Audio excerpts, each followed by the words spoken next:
La importancia del oficio de anciano gobernante radica en dos verdades estructurales orgánicas, y son estas.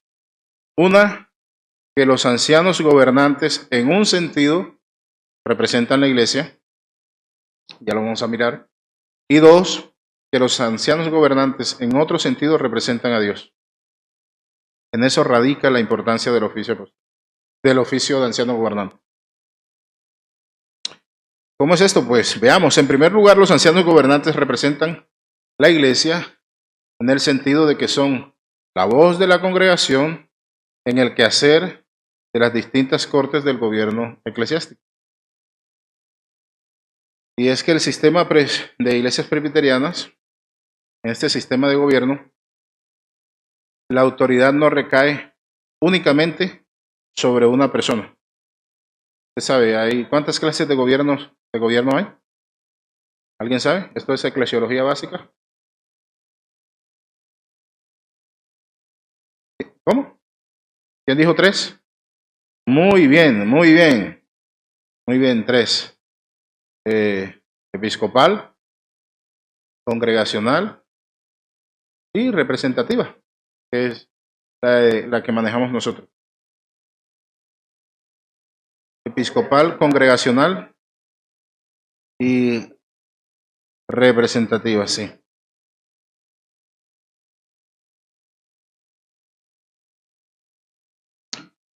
Entonces, a diferencia por ejemplo, del tipo de gobierno episcopal,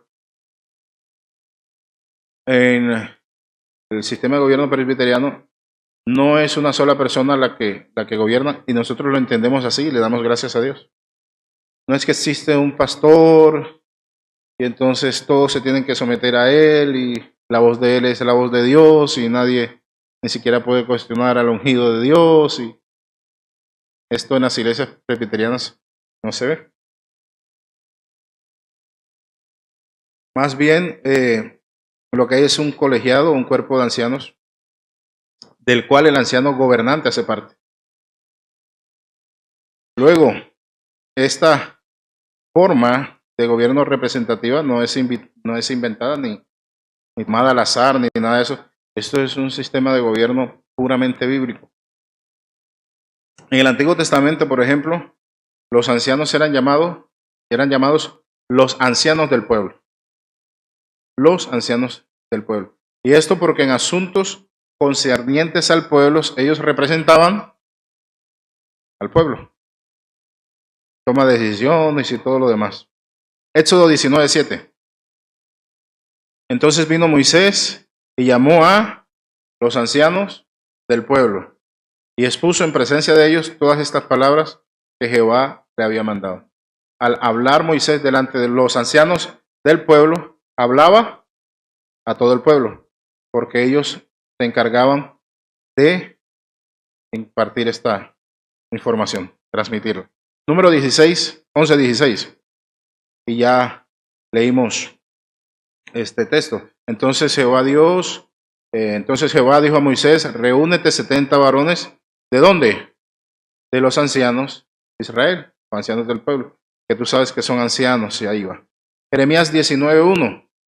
Así dijo Jehová: ve y compra una vasija de barro del alfarero y lleva contigo de los ancianos del pueblo. Mire, dimos un salto, ¿no? Del 1500 al 700 antes de Cristo. 700. Y se siguen mencionando los ancianos del pueblo. Lo que quiere decir que esto fue así por mucho tiempo, desde el Antiguo Testamento. Al 500 antes de Cristo está ahí todavía el asunto de los ancianos del pueblo. En este orden de ideas, los ancianos del pueblo tomaban decisiones de todo tipo en lo concerniente a su autoridad, en nombre y representación del pueblo. La autoridad que les investía a ellos era la autoridad propia del pueblo. Cuando ellos decidían algo, ¿quién era el que lo decidía? No, los ancianos lo decidían, pero ellos lo hacían con autoridad ¿de quién?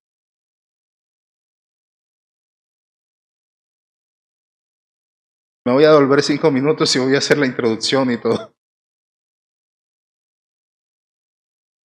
Los ancianos tomaban decisiones. Estamos en el punto de que los ancianos representan al pueblo. Luego vamos a pasar a ver cómo ellos representan a Dios. Que estas dos verdades, en estas dos verdades radican la importancia del oficio. En eso estamos. ¿Listo? Entonces, ellos tomaban decisiones en nombre y representación ¿de quién? Del pueblo. Porque eran los ancianos del pueblo. Muy bien, muy bien. La autoridad que los investía a ellos en términos de ancianos del pueblo era la autoridad propia ¿de quién?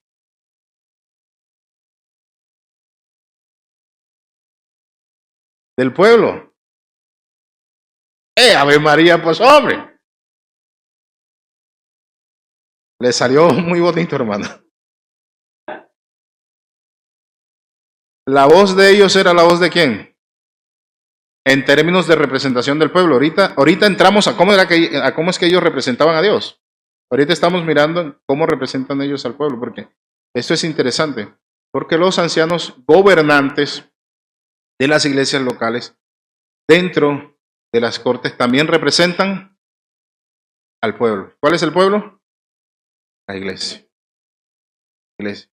Y esto nos habla un poco de la importancia de la distinción entre las órdenes. Porque los ancianos docentes, por ejemplo, ellos no tienen su membresía como los ancianos gobernantes en las iglesias. Ellos la tienen en los presbiterios. ¿Usted sabía eso? El pastor Javier Gil no es miembro de esta iglesia. Él es miembro del presbiterio y es el pastor de la iglesia. Por lo tanto, él no puede ser disciplinado como cualquier miembro de la iglesia, él lo tiene que disciplinar la corte a la que pertenece, la cual es el presbiterio. Y para disciplinar a un pastor hay todo un protocolo que hay que llenar porque no se puede acusar a un pastor por cualquier cosa ni de cualquier manera. Y de esto se encargan los otros ancianos gobernantes, los otros ancianos docentes, a donde él tiene su membresía, que es en el presbiterio. En los consistorios, y ya me estoy adelantando, él representa al presbiterio en términos de corte, pero el anciano gobernante representa ¿a quién? Al pueblo, a la iglesia. Muy bien, hermana, ahí vamos cogiendo. Entonces, en términos de que ellos representan al pueblo, cuando los ancianos hablaban, lo que se escuchaba era la voz ¿de quién? Del pueblo. Del pueblo. Fuera que acertaran, fuera que no, era la voz del pueblo. Si se equivocaban ellos, se equivocaba el pueblo. Si acertaban ellos, acertaba. Muy bien.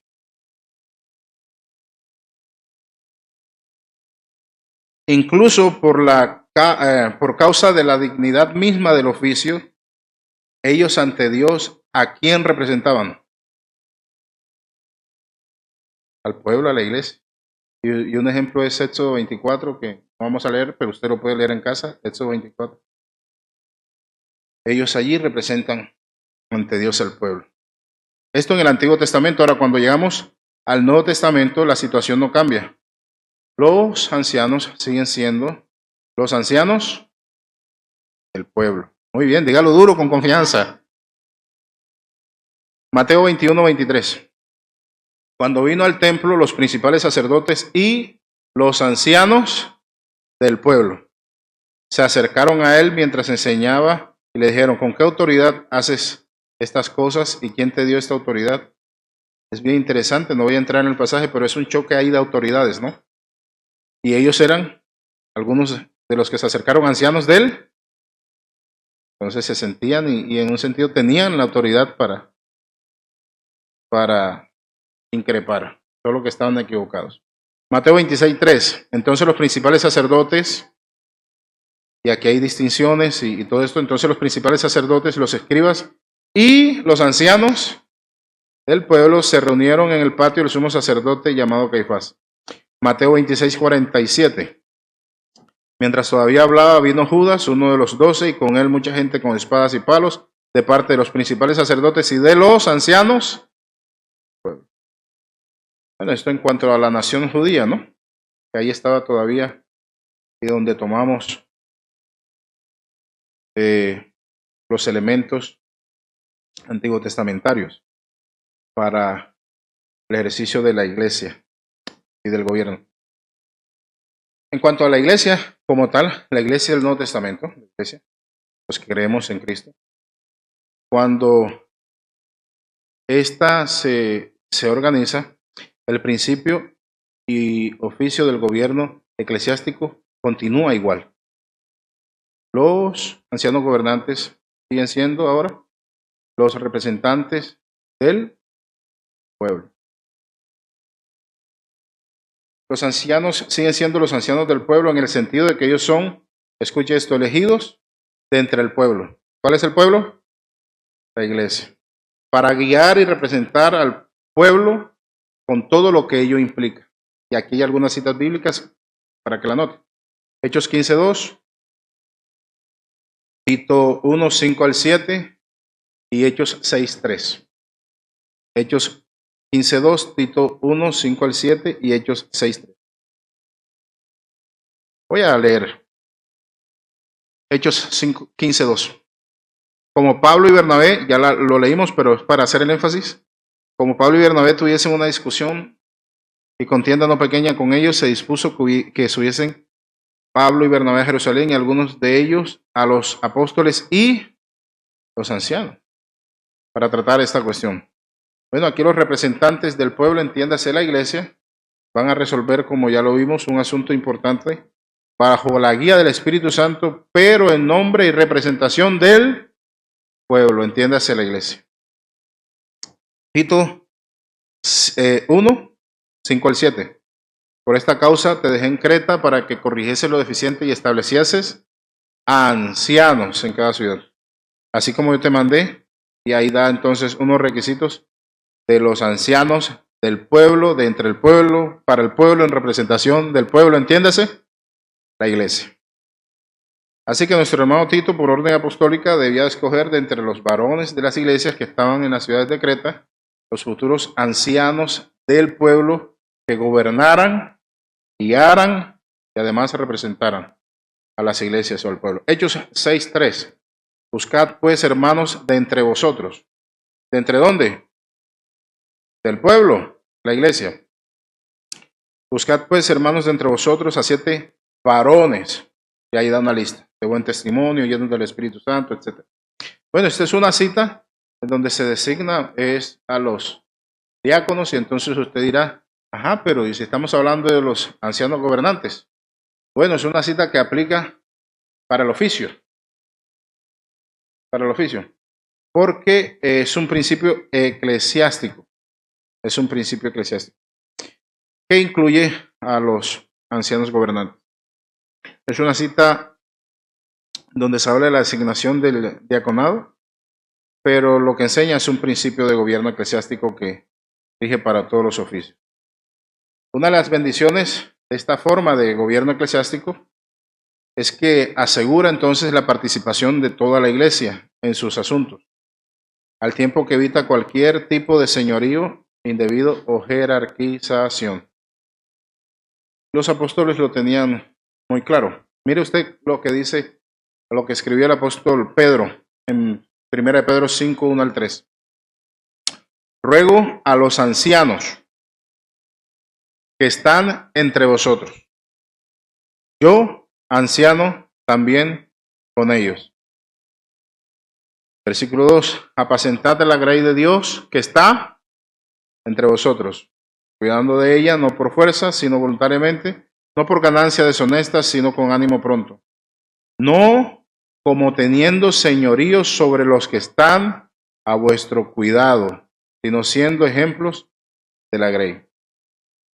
Pero los ancianos gobernantes no solo representaban la iglesia, en el sentido de que eran la voz de la congregación en el quehacer de las distintas cortes del gobierno eclesiástico, sino que además los ancianos gobernantes también representaban a Dios. Entonces, importancia Eran representantes del pueblo, pero también representantes de Dios. Explico esto para que se entienda. ¿Cómo es que los ancianos gobernantes representan a Dios? Pues sencillo, en términos de los oficios de Cristo. El diácono, por su servicio de amor, de cuidado, de misericordia y compasión, representa a Cristo. ¿En cuál de los oficios de Cristo? Bueno, vamos a comenzar por el principio. ¿Cuáles son los tres oficios de Cristo? Ok. El diácono en su labor de amor, de cuidado, de misericordia, representa a Cristo en cuál de estos tres oficios? Sacerdote, excelente. El anciano docente, por su parte, por su ministerio de proclamación de la palabra, representa a Cristo en cuál de sus oficios. Ahora, entendiendo, teniendo claro ya quiénes representan a Cristo en estos dos oficios, yo les pregunto, ¿a quién representan los ancianos gobernantes y cómo? ¿Representan a Cristo? ¿Cómo? ¿Qué hace un rey? Ok, listo. Entonces, el anciano gobernante como gobernante y coadministrador representa a Cristo en su oficio de rey. Listo. ¿Cuántos oficios tiene Cristo? ¿Cuáles son los tres oficios de Cristo? El diácono, el anciano gobernante. ¿Quién dijo rey? Ah, sí. En mi mente estaba convencido que había dicho docente.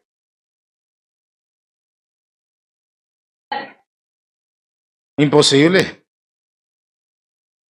Bueno, listo. Entonces, de allí la importancia del oficio del anciano gobernante. El anciano gobernante no solo representa la iglesia, entre la iglesia, para la iglesia, por la iglesia, sino que la representa también ante Dios, pero en un sentido también representa a Dios para la iglesia, de frente a la iglesia, en su oficio de rey, el que gobierna. Ellos, los ancianos, guardando las justas proporciones, representan a Dios en su regencia sobre la iglesia. Ellos representan a Dios como rey en la persona de Cristo. Ellos representan a Cristo como cabeza de su iglesia.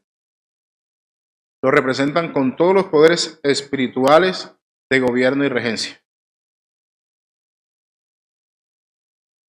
Miremos por un momento el Catecismo Mayor de Westminster para entender un poco la función del anciano gobernante como administrador, como mayordomo, como representante de Dios en términos del oficio de Cristo como rey. Listo. Voy a leer lo que dice la respuesta de la pregunta 45 del Catecismo Mayor de Westminster. Ejecuta, señala el Catecismo, Cristo, el oficio de rey, llamando del mundo a un pueblo para sí y dándole oficiales. Bueno, ahorita vamos a mirar en el proceso.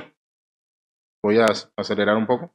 Ahorita vamos a mirar en el proceso cómo los ancianos participan de esto de dar oficiales a la iglesia. Cristo ejecuta el oficio de rey, llamando del mundo a un pueblo para sí y dándoles oficiales, leyes y censuras, mediante los cuales Él los gobierna visiblemente, otorgando gracia salvadora a sus elegidos, premiando su obediencia y corrigiendo sus pecados, preservándoles y ayudándoles en todas sus tentaciones y sufrimientos, refrenando y venciendo a todos sus enemigos y ordenando poderosamente todas las cosas para su gloria y el bien de ellos, y también al tomar venganza sobre los demás que no conocen a Dios y que no obedecen al Evangelio. Bueno, usted le hace una hermenéutica sana a esta pregunta 45 de cómo gobierna Cristo y usted puede ir haciendo un cuadro comparativo y va entendiendo un poco mejor las funciones entonces de los ancianos gobernantes como corregentes, como representantes de Cristo, como rey. ¿Qué dijo Moisés? No puedo yo solo. ¿Qué hizo Dios? Le proveyó entonces de ancianos gobernantes. Hasta aquí. Entonces, la parte de las causas. ¿Sí? Lo último que vimos fue la importancia. Vamos a entrar al proceso de selección y corresponde este proceso a 2 sesiones, pero vamos a darlas juntas. ¿De acuerdo? Para poder salir a las 11. ¿No? Ah,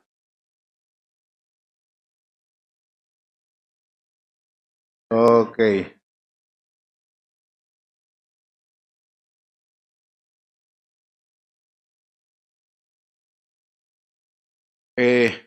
Inicio pues dando entonces la información sobre el proceso de selección en su primera parte.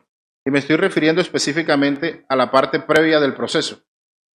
Es decir, al proceso antes del proceso. Eso es lo que voy a escribir, lo que voy a explicar en esta parte. Aquí.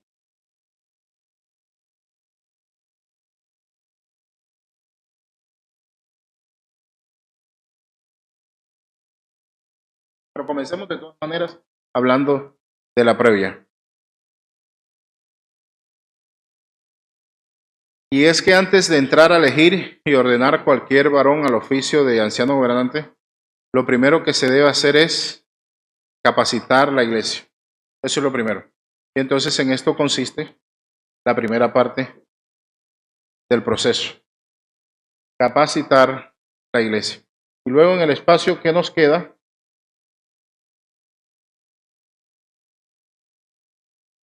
vamos a hablar del proceso en sí.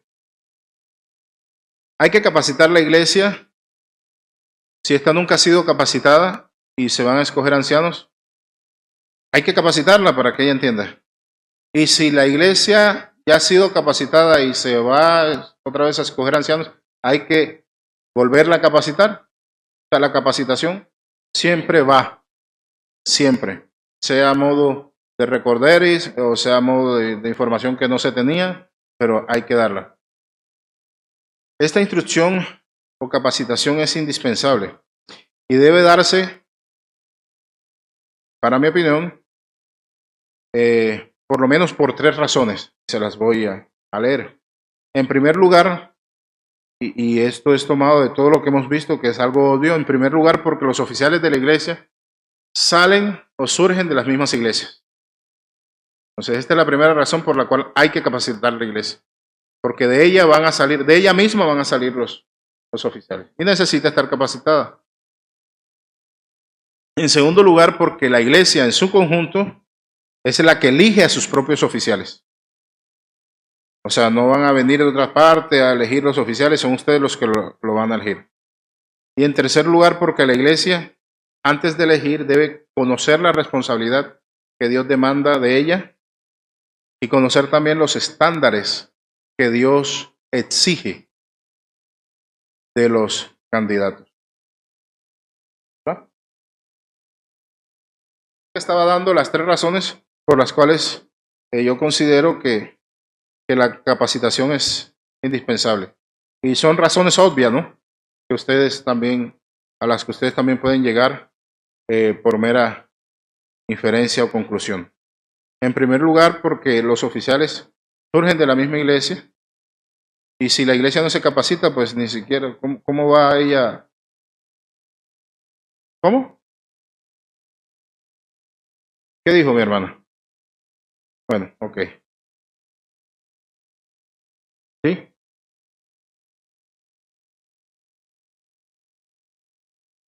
Sí, pero tienen un proceso distinto, porque ellos ya se la ven no con el consistorio de la iglesia, sino con el presbiterio a donde ellos van a hacer Sí, entonces un proceso, no voy a entrar. Esa es una pregunta interesante, la puedes escribir ahí, yo te aseguro que el pastor Javier te va. Sí, no, porque es que si me meto allá con el proceso de.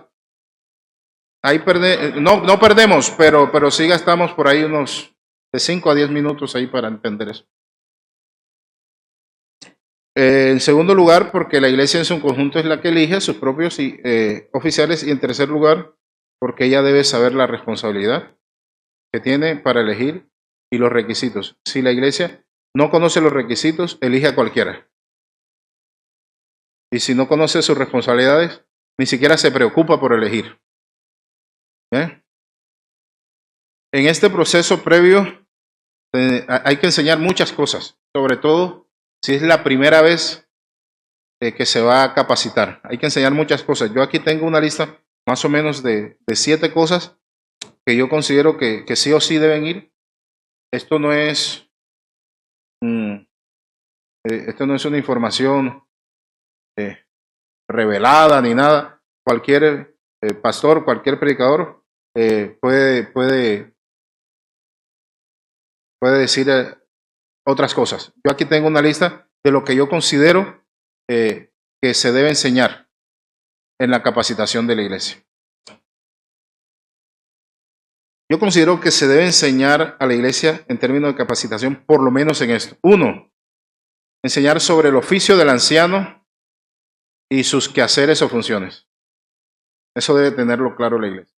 2, la iglesia debe conocer de la importancia y necesidad del oficio. Parte de eso lo hemos mirado hoy. 3, la iglesia debe conocer la importancia y necesidad de implementar el oficio. Una iglesia presbiteriana no puede estar por allí sin ancianos. Ella debe preocuparse por implementar el oficio en ella misma. Y hay que enseñar entonces sobre eso, de la importancia y necesidad de implementar este oficio. 4, sobre qué se debe enseñar a la iglesia en este proceso previo de selección. Los requisitos bíblicos para ejercer el oficio. La iglesia, si vamos a elegir, debe conocer estos requisitos. 5, la iglesia debe saber de los peligros que corre si ordena hombres descalificados para el oficio. Eso le tiene que quedar claro a la iglesia.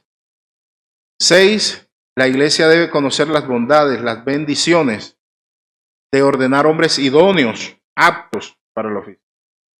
Y 7, la iglesia debe conocer a profundidad del proceso adecuado para la selección y ordenación de candidatos al oficio, que es lo que vamos a ver en la siguiente sesión.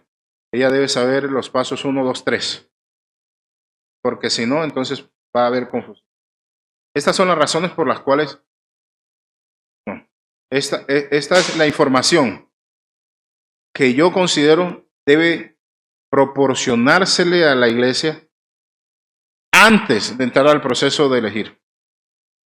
Algo previo. El proceso antes del proceso, yo lo llamo así. Ahora, para toda esta información que es vasta, muchos pastores recomiendan que se comparta o se realice entonces en la iglesia una serie continua de enseñanzas, sea de escuela dominical o de sermones, para capacitar la iglesia. Pasemos a mirar ahora solo un aspecto de esto que considero debe enseñársele a la iglesia, que es de suma importancia. Y por cuestiones de tiempo, obviamente, solo voy a exponer y de una manera muy sucinta de los requisitos. Los requisitos bíblicos para el oficio de anciano gobernante. Mire que dio una lista larga, por lo menos de 7 cosas, y por cuestiones de tiempo y estrategia y de las conferencias y todo, vamos a hablar solo de los requisitos, aunque muchos de los otros puntos ya los hemos ido como tocando aquí y allá, ¿verdad? Y luego al final, en la segunda parte de esta sesión, nos vamos a centrar en el paso a paso, o sea que allí más o menos quedamos equilibrados en cuanto a la información. Voy a pedir a un hermano que tenga una voz así como voz de trueno y como trompeta de Dios, voz de arcángel. Allá señalan que por favor lea Timoteo capítulo 3, versículos 1 al 7. Y otro hermano que tenga la voz todavía más fuerte, que lea Tito. Timoteo capítulo 3, versículos 1 al 7. Y Tito capítulo 1, versículos 5 al 9.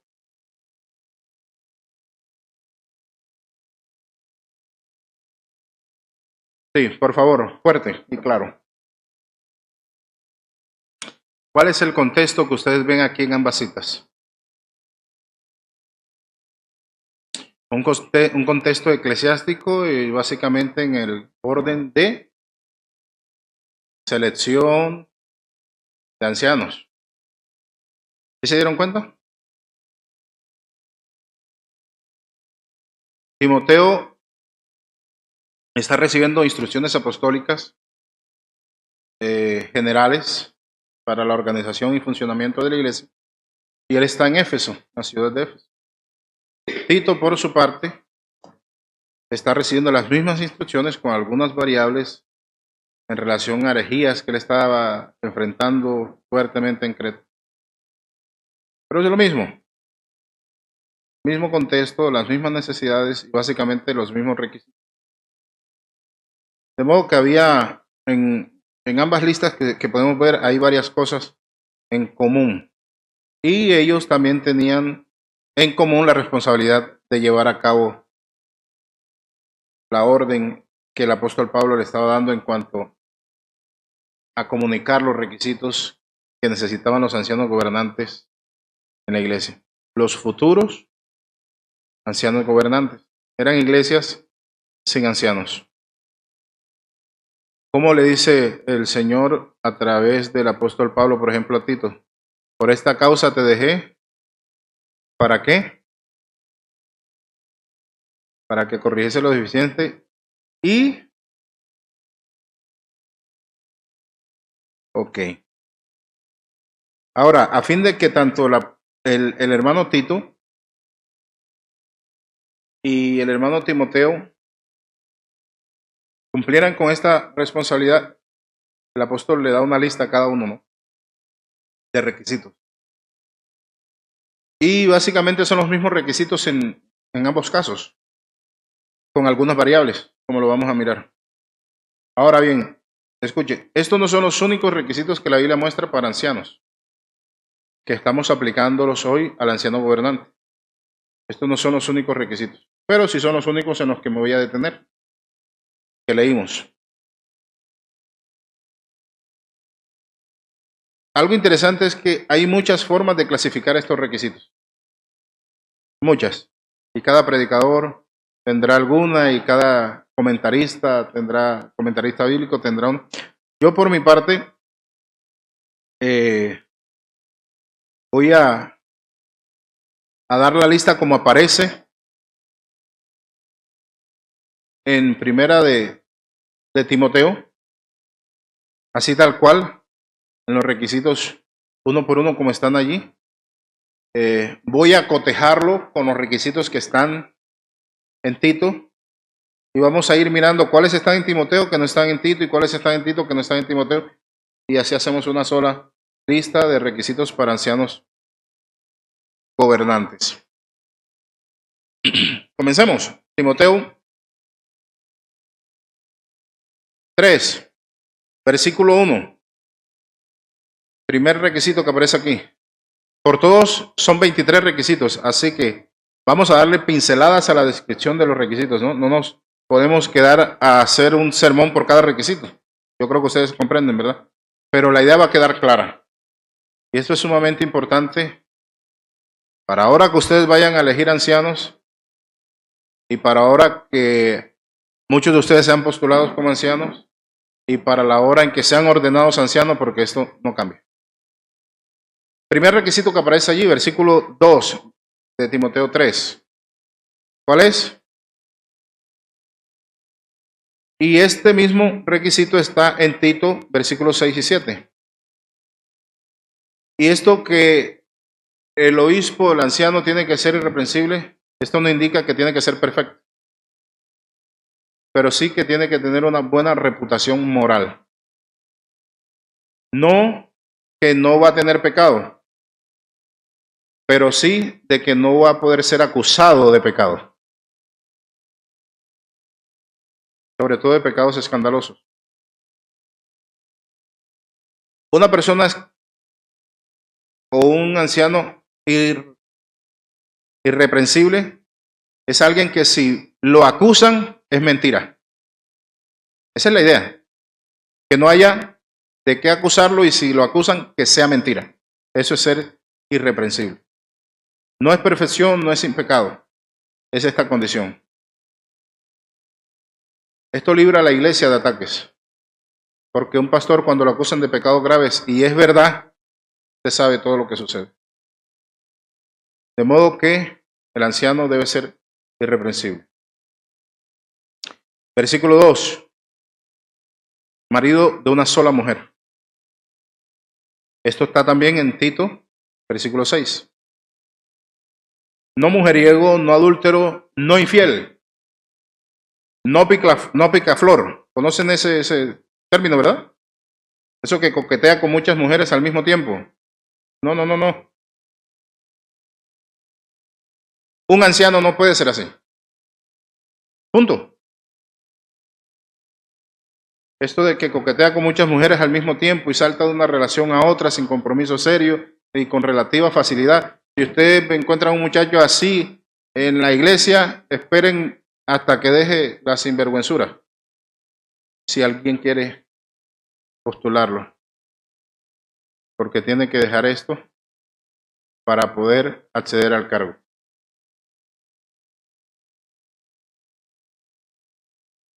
Entra como inmoralidad sexual. Son casos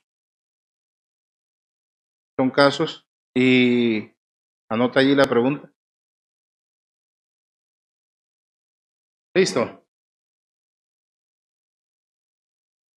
Marido de una sola mujer implica pureza sexual. Si es soltero, pureza sexual en la soltería. Porque Timoteo era soltero y era pastor, ¿no?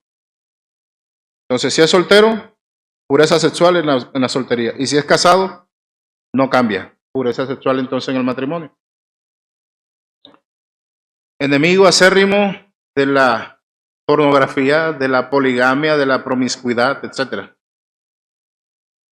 Abierto enemigo de toda aberración e inmoralidad sexual. Eso significa, y son las connotaciones y las implicaciones, marido de una sola mujer. Tercer requisito, versículo 2, sobrio. Este requisito aparece también en Tito, versículo 8. ¿Qué es sobrio? Ay, hermanos, que no sufra de cambios bruscos de humor. Que no sea inconstante o de doble ánimo. Que sea capaz de tomar decisiones acertadas. Que lo caracterice la moderación, el sosiego. Que sea sensato, prudente, reflexivo. Que actúe siempre con cordura, lleno del Espíritu Santo, de acuerdo a la palabra de Dios. Esto tiene que ver mucho con el dominio propio.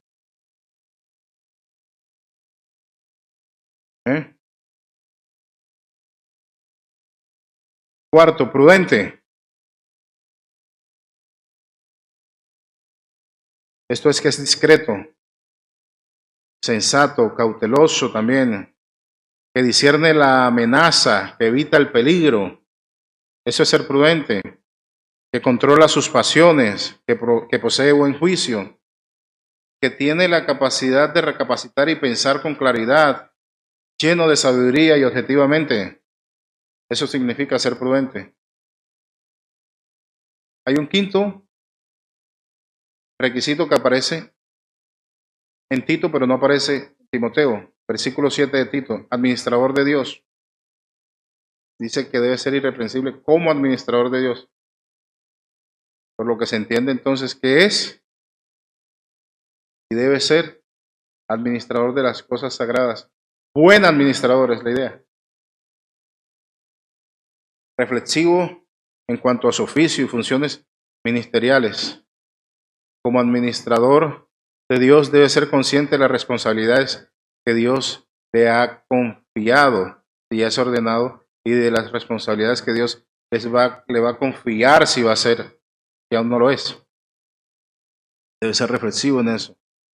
Debe entender que su cargo y servicio eclesial es para Dios, que Él es administrador o va a ser administrador ¿de quién? De Dios y de cosas sagradas. Esto implica que sabe a quién le va a dar cuentas primariamente. Requisito número 6, no soberbio. Está en Tito, versículo 7. Y esto es que no debe ser terco, obstinado, que debe ser humilde. No soberbio es que no desea ni busca, ni le gusta que le rindan pleitesía, que escucha a otros, que no impone su propia voluntad, que no es lo que él dice y punto. Una persona así no puede ser anciano. No puede, eso es un problema. No es megalómano, no es egocéntrico. Aquí una cita del comentarista William Barclay sobre este requisito de no soberbio. Dice, nadie que sea intolerante, despectivo y arrogante es apto para ocupar un puesto de responsabilidad en la iglesia. Fin de la cita. Pasamos a un séptimo requisito, decoroso, versículo 2 de Timoteo. Esto es que se conduce en todo lugar con honorabilidad y modestia, que es recatado, que es honesto. Estas son las características de lo que debe ser idealmente un pastor, un anciano. Hermano, yo le ruego al Señor que nos haga de verdad así. Debe ser recatado, honesto, caballeroso, decente, cortés, educado, que cumple con sus obligaciones familiares, religiosas, sociales, civiles, que no es un mal ciudadano. ¿Sabe? Hay gente que en la iglesia es una cosa y en la calle otra, ¿no?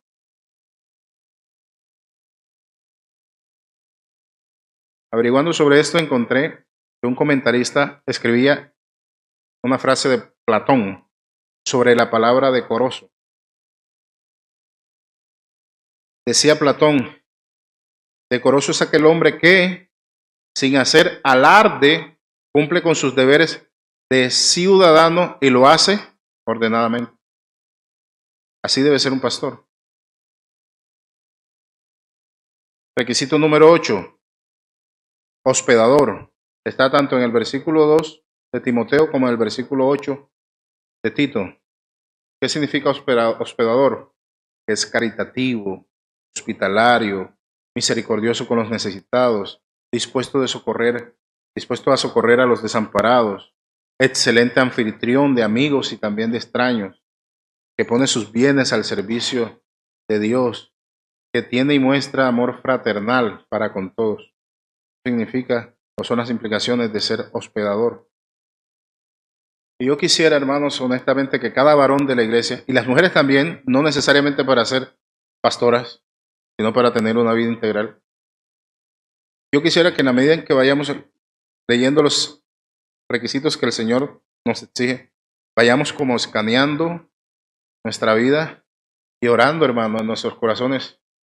Señor, cámbiame. Señor, definitivamente, mira, yo soy un desastrico. Ayúdame. De verdad, porque esto es lo que el Señor nos pide, de verdad. Hermano, ¿usted se imagina una iglesia con hombres y mujeres cumpliendo todos estos requisitos? Pero nada, ustedes muchos hasta roban luz, pero bueno, por molestar, ¿no?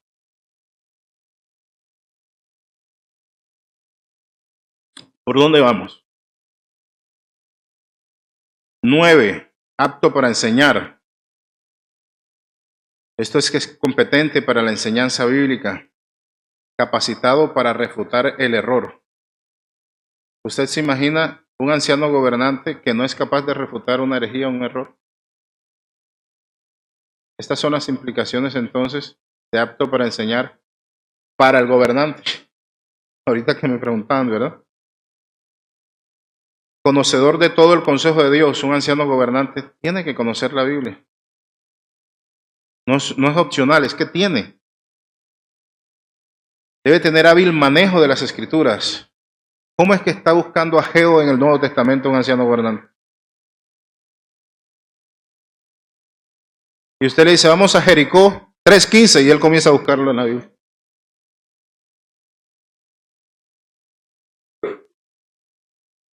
Apto para enseñar también quiere decir no solo que entonces enseña, sino que también vive lo que enseña.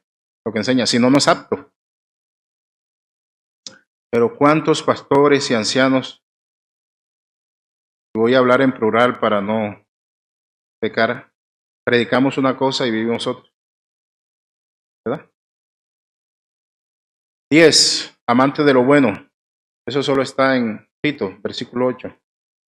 ¿Y esto qué significa? Que ama lo que Dios ama, que odia lo que Dios odia, que se ejercita en las buenas obras, que le gusta hacer buenas obras, pero que también ama las buenas obras o buenas acciones de los otros. Que cuando ve que un hermano está haciendo buenas acciones, lo aplaude, no entra como en rivalidad. Dime, hermano. Ok. Se regocija en el bien del prójimo, es altruista. Estas son las implicaciones de ser amante de lo bueno. 11. Justo. Justo. Versículo 8 de Tito. Y esto de justo no tiene que ver con que es justificado, que sus pecados son perdonados. No, aquí está hablando de una justicia práctica. Que vive una justicia como la que pide Dios en Miqueas 6:8. ¿Conocen ese pasaje? ¿Qué es lo que Dios te pide a ti, hombre? Tú lo sabes. Que hagas misericordia, justicia.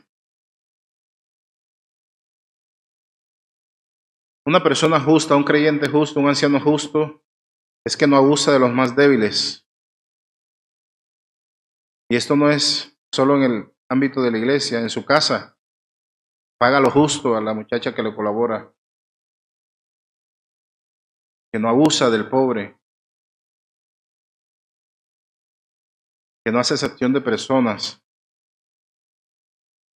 Que cuando tiene que juzgar algo lo juzga con justo juicio. En términos de la boca de Cristo, da a Dios lo que es de Dios y al César lo que es del César. Eso es justicia. Eso es vivir justicia. William Barclay escribe, los griegos definían al justo como el que le da a Dios y a los hombres lo que les es debido. El pastor cristiano debe ser tal que les da a Dios la reverencia y a las personas el respeto que les son debidos. Un cristiano que levanta las manos y le da gloria a Dios y todo lo demás, pero trata a sus semejantes y a los otros creyentes como poca cosa, que no hace justicia en términos prácticos, no puede ser anciano gobernante. 12. Santo. Y esto está en el versículo 8 de Tito. Y esto es que vive rectamente, que practica las disciplinas espirituales, que hace santo uso de los medios de gracia, que por la fuerza del Espíritu Santo mortifica su pecado, que por la gracia de Dios se aparta del mal y procura apartarse del mal, y si peca se arrepiente genuinamente, se deleita en Dios. Esto es ser santo, una santidad vívida, práctica. 13. Dueño de sí mismo, versículo 8 de Tito. Esto es que tiene autocontrol, tiene que ver mucho con el dominio propio, tiene disciplina personal en todo, refrena sus bajos instintos, domina sus emociones, sus deseos pecaminosos. Su cuerpo no lo gobierna, él gobierna a sus miembros. Eso es ser dueño de sí mismo. El apóstol Pablo escribió en 2 Timoteo justamente 1:3, 1:7, porque no nos ha dado Dios espíritu de cobardía, sino de poder, de amor y ¿qué? Dominio propio. 14, versículo 9 de Tito, retenedor de la palabra fiel. Y esto tiene mucha relación con qué parte de Timoteo, apto para enseñar. Sin embargo, retenedor de la palabra fiel es que es fiel a la sana doctrina que se le ha enseñado, que conoce a cabalidad la sana doctrina, que defiende la sana doctrina, que preserva la sana doctrina, que promueve la sana doctrina, que enseña la sana doctrina, que corrige y exhorta con sana doctrina, que aun sus tradiciones, dijo alguien, armonizan con la sana doctrina, que no le quita ni le añade a la palabra de Dios. Un comentarista escribió: si un líder no tiene fundamentos doctrinales sólidos para exhortar o reprender a alguien, probablemente no debería hacerlo. Otro comentarista escribió: el predicador que no retiene fielmente la palabra y la vive tal como le fue enseñada, no hace eco en los demás, solo cae en palabras vanas. Requisito número 15, y este está en ambos libros. Versículo 3, Timoteo, no dado al vino. Versículo 7 de Tito, no dado al vino. ¿Qué significa esto? ¿Que no se toma nunca un vino? No, eso no es. Que no es un borrachón, es lo que significa. Que no es un borrachón o un borracho, que no es adicto a las bebidas embriagantes, que no se muere de desespero si no toma algo el viernes, que no es un bebedor empedernido, que no es un hombre controlado por el licor. Esto no es una prohibición absoluta, sino un llamado a la prevención, al dominio propio, a la moderación cristiana tocante a las bebidas alcohólicas. Esto toca dejarlo claro porque entonces es fácil también caer en el legalismo, ¿no? Versículo 16. Perdón, número 16. Y está tanto en Tito como en Timoteo. En Tito está en el versículo 7 y en Timoteo en el versículo 3. No pendenciero. La primera vez que yo escuché esto estaba pues muy chico, yo no entendía y pregunté a mi tío y tampoco me explicó. Suena como raro, ¿no? Pendenciero. Bueno, esto es simplemente que no es un hombre agresivo. No es un hombre agresivo. No es un hombre belicoso. Que no es un pleitante o un disputador. Que no es dado a la violencia, ni física ni verbal, ni en público ni en privado. ¿Cuántos hombres de Dios, luego que uno habla con sus esposas, descubre que son violentos? En los púlpitos, supremamente santos. Hogares, en privado, supremamente violentos. Algunos rayan con la violencia física, pero usted sabe que la violencia también puede ser verbal. Bueno, Dios no quiere que ningún siervo suyo sea así. Ninguno. Y si usted tiene dificultades con esto y desea ser pastor, ser obispo, buena cosa desea, pero es necesario que no sea pendenciero. Entonces allí va orándole al Señor para que vaya tratando con eso. Alguien escribió sobre esto: un obispo, sacerdote o diácono que golpee a los fieles cuando yerran o a los incrédulos cuando cometen una injuria y que desee por tales medios atemorizarlos, recomendamos que sea depuesto, porque el Señor no nos ha enseñado esto en ningún sitio. Fuerte, ¿no? Pero es la realidad. Un anciano no puede ser perseguidor o hostigador de personas, utilizar el púlpito o su autoridad para maltratar a otros. No, no puede. Si es así, mejor tómese un tiempo, respire profundo, deje el cargo y permita que Dios trabaje en su vida. arrepiéntase de sus pecados y luego entonces ejerza. Mientras tanto, no. 17. No codicioso. Ay, mamá mía.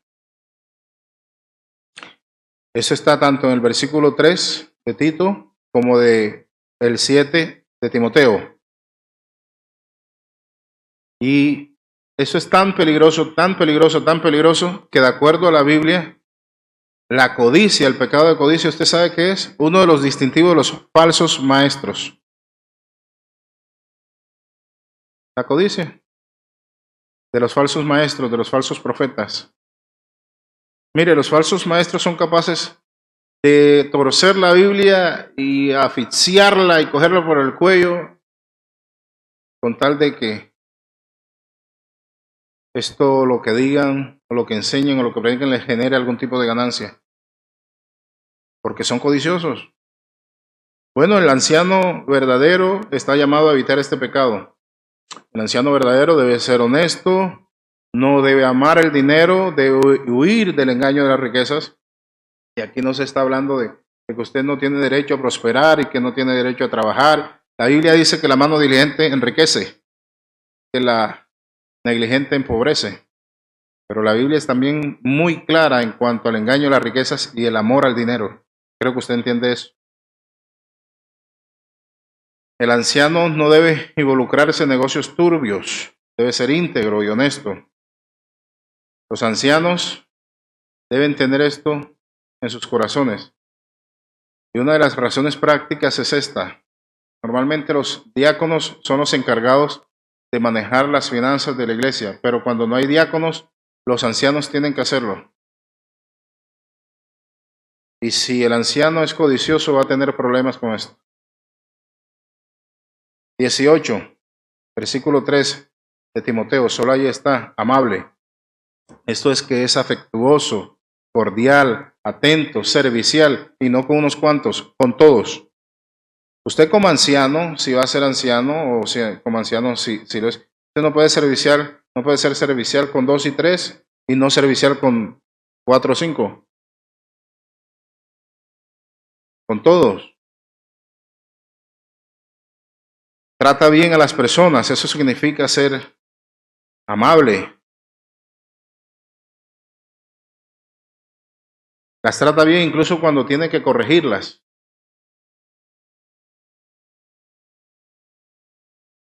Esto es bien difícil, pero es el llamado de Dios. Mostrar la disciplina de Dios al mismo tiempo que tienes que mostrar el amor. Bueno, la disciplina es parte de la muestra del amor de Dios. Así que cuando vas a ejercer disciplina, no puedes llegar a maltratar a las personas. Tienes que ser amables con ellas en medio de la corrección. Y debes ser amable no con uno o dos, sino con todos.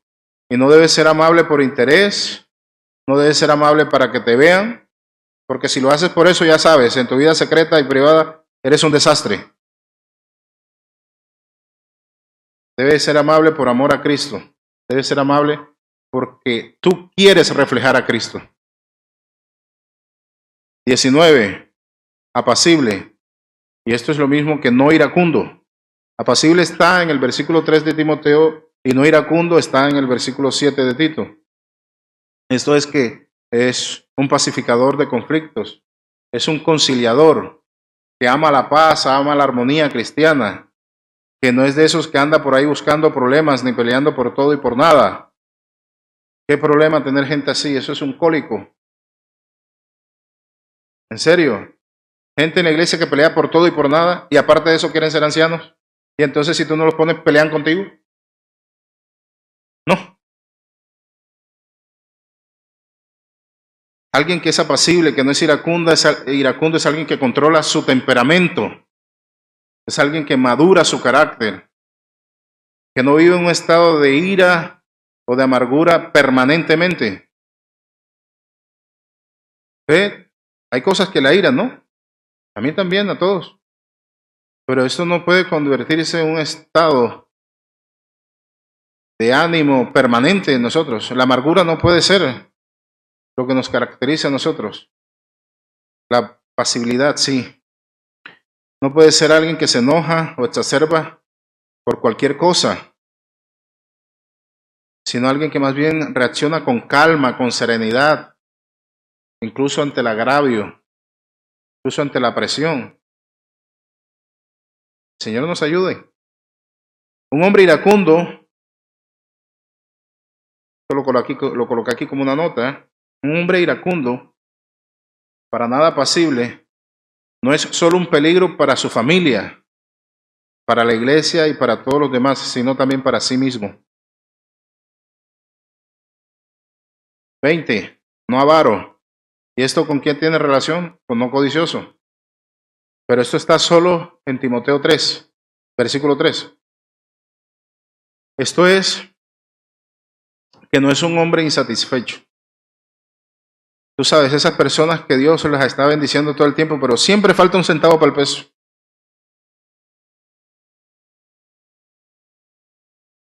Yo espero que usted no sea así, hermano, porque eso es difícil hasta para la convivencia.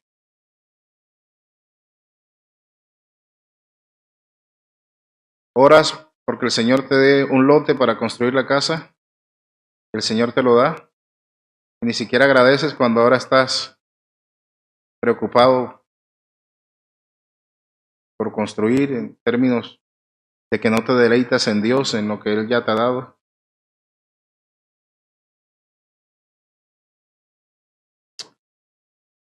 Un hombre avaro es un hombre que nunca es agradecido, siempre le falta más. En cambio, el que no es avaro se deleita en la abundante gracia de Dios. Es generoso, entiende que todo lo que tiene es por gracia. La avaricia te puede llevar a los pecados más inimaginables.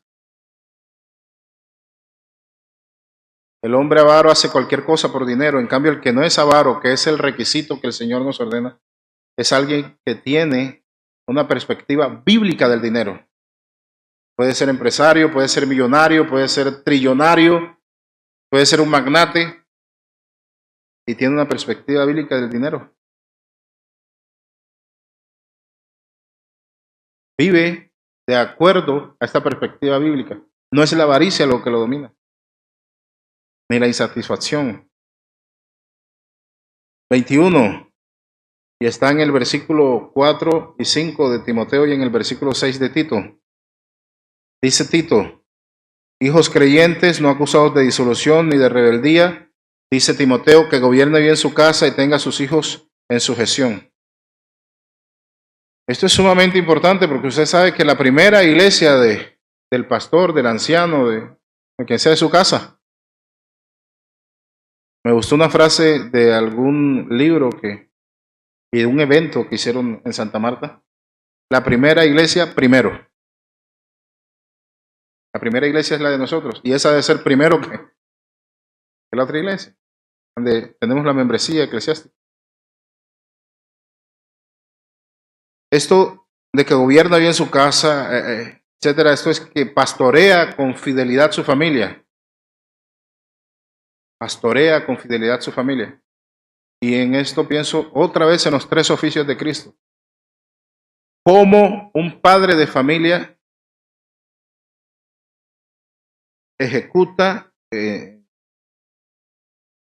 como padre de familia los tres oficios de Cristo, o tomando como referencia los tres oficios de Cristo. Volvemos a los tres oficios de Cristo. ¿Cuáles son los tres oficios de Cristo? Como profeta, ¿cuál es la función de él como padre de familia? La palabra de Dios. Como sacerdote, servir, orar. Como rey,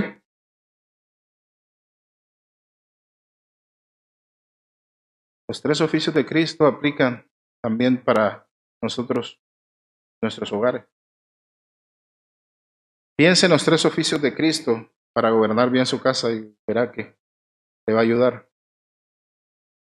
Porque esto implica que pastorea con fidelidad su familia, que muestra el Evangelio, que muestra la gracia de Dios a los hijos, a los cónyuges. Imagínese usted un anciano gobernante que le muestra la gracia de Dios a todos, menos a sus hijos.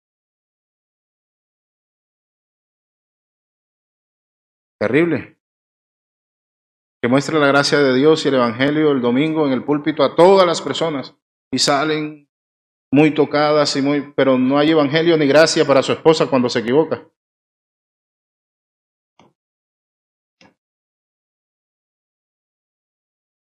Que gobierna bien su casa, todo lo demás implica que guía con disciplina, guía con temor de Dios, guía con amonestación del Señor, que no es de tropiezo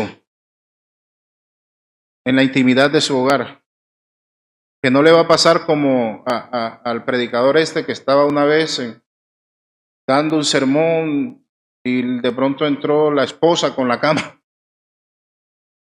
la puso ahí frente al púlpito. Ustedes saben lo que significa, ¿no? Yo quiero a ese hombre que está ahí predicando en mi cama, lo quiero en mi casa, lo quiero conmigo, lo quiero con mis hijos. Y no quiero que salga de aquí, por eso me traje la cama. Quiero que él viva aquí y yo vivir con él aquí. Porque cuando sale de aquí es otro.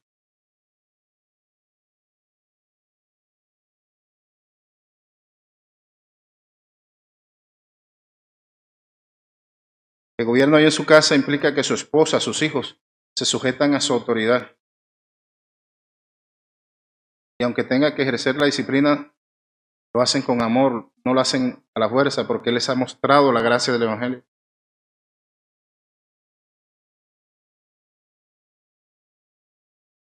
Su esposa, sus hijos son la primera evidencia de que Él de verdad puede ser pastor.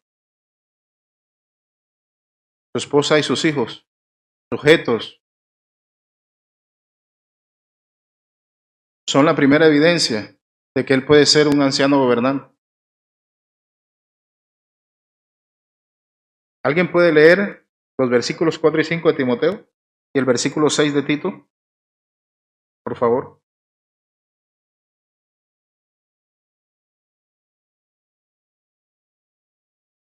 Y 5.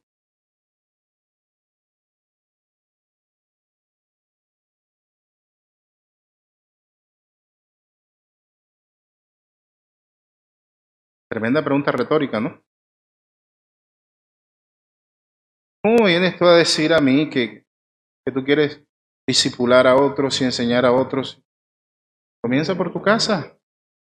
Cuando yo vea a tu esposa, a tus hijos en el Evangelio gozosos de la autoridad que tú ejerces, de cómo tú gobiernas en la casa, yo digo, si puede con su esposa y con sus hijos, puede con cualquier cosa.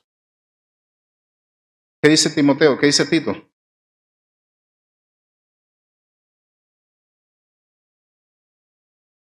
Versículo 6.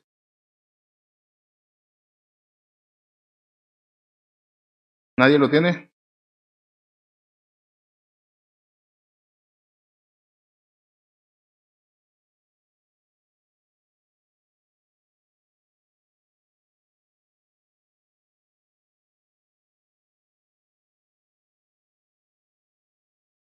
¿Es fácil guiar los hijos? ¿Es fácil, en términos de responsabilidad nuestra, hacer que ellos permanezcan en el Evangelio? ¿No? De modo que es un reto. Si tú, por la gracia de Dios y en dependencia del Espíritu Santo, puedes con eso, entonces estás listo para gobernar la iglesia. 22. No un neófito. ¿Qué significa neófito? Nuevo, recién convertido. Entonces, ¿cuál es el punto aquí? Que un oficial de la iglesia jamás puede ser un recién convertido. No puedes ordenar a una persona que se convirtió ayer y ya hoy es anciano de la iglesia. Esto va a ser para problemas. Es que es a veces personas con 5, 6, 7, 8, 10 años en la iglesia y tú te das cuenta de los problemas de carácter que tiene. Ahora, ¿qué tal un neófito, un recién convertido que apenas está aprendiendo a lidiar con su pecado? Y le vas a dar toda esa responsabilidad. Ahorita leímos la lista de necesidades y de responsabilidades que tiene un anciano. Un neófito no puede ni con él mismo. Necesita de un pastor, necesita de los ancianos que le asistan, porque él no puede con él mismo. No sabe todavía cómo lidiar del todo con su pecado. No lo puedes poner de anciano, no lo puedes poner de oficial. Un oficial necesita cierto grado de espiritualidad y de madurez cristiana que solo se adquiere y se prueba con el tiempo. Colocar a un recién convertido en un alto cargo dentro de la iglesia es exponerlo a la tentación y al pecado de orgullo, de rebeldía, de autosuficiencia, de división. Le puede suceder exactamente lo mismo que hizo Satanás en el cielo. Versículo 7, último, Timoteo, de buen testimonio. Implica una vida de piedad manifiesta dentro y fuera de las paredes del templo. Implica gozar de respeto y buena reputación entre creyentes y no creyentes. Personas u oficiales que si le preguntas a cualquier cristiano en la iglesia qué opinan de él, te van a dar un buen concepto, pero vas y le preguntas al vecino y de pronto te dice, no, es que él es justamente la razón por la cual yo no quiero ser cristiano, porque no quiero ser como él.